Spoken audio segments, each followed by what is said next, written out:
Bonjour, nouvelle vidéo paranormale. Nouveau thème, c'est celui-ci.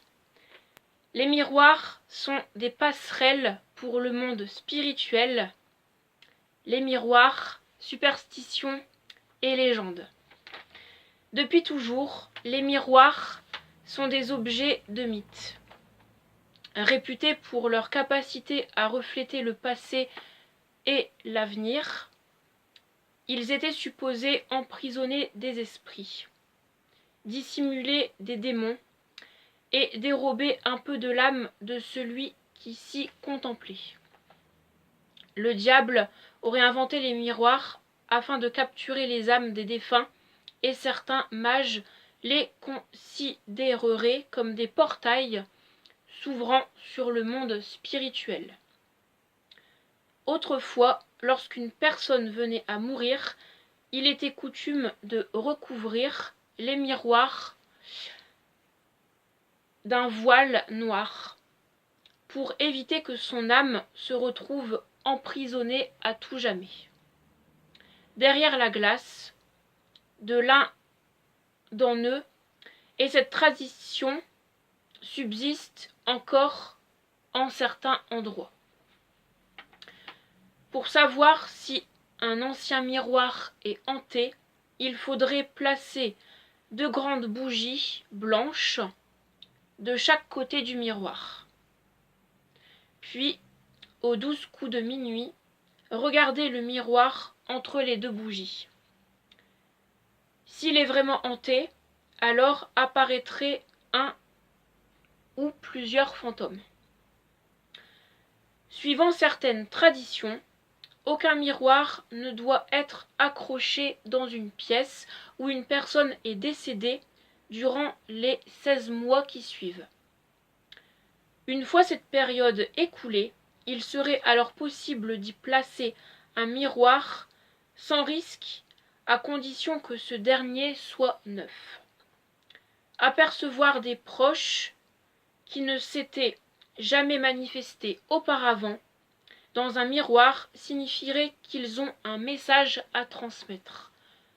Lorsqu'un miroir hanté est brisé, alors les esprits emprisonnés seraient libérés pour les 7 années à venir. Si un miroir dans la maison tombe et se brise de lui-même, ce serait le signe qu'un fantôme maléfique tente d'échapper à sa prison de verre. Si on brise un miroir hanté, alors certains rituels permettent de contrer l'arrivée d'entités malveillantes. La première solution, c'est courir au plus proche cimetière hanté et placer un morceau du miroir sur une tombe ou une pierre tombale. Ça lèverait la malédiction. Ensuite, la deuxième solution. Après avoir brisé un miroir, il faudrait tourner 3 fois dans le sens inverse des aiguilles d'une montre, puis 3 fois dans le sens des aiguilles d'une montre. Ensuite, il faut aller à l'église, demander de l'eau bénite et bénir l'endroit où le miroir a été brisé. Puis il faut réciter à voix haute: esprit, spectre, goule ou fantôme, ayez peur maintenant de la puissance de Dieu et de sa sainte hostie. Fuyez cet endroit où vous étiez tombé et mis en liberté, et soyez en paix dans votre repos éternel. Si on casse un miroir et qu'on craint d'être hanté par des esprits, le soir venu, il faut allumer une bougie blanche bénie à l'endroit où il est tombé. Voilà. Alors maintenant, je vais vous parler des 7 ans de malheur quand un miroir se brise. Donc déjà, le miroir volerait un peu de l'âme de ceux qui s'y contemplaient. Si le miroir se briserait, alors l'âme de la personne se morcellerait. Pour éviter de subir 7 ans de malheur, voici les solutions qu'il faut faire.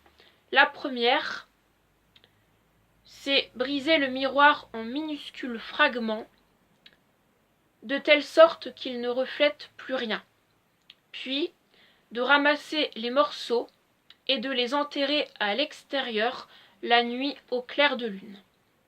La deuxième solution, lancer les éclats du miroir dans une rivière, l'eau emportant le malheur en même temps que les éclats.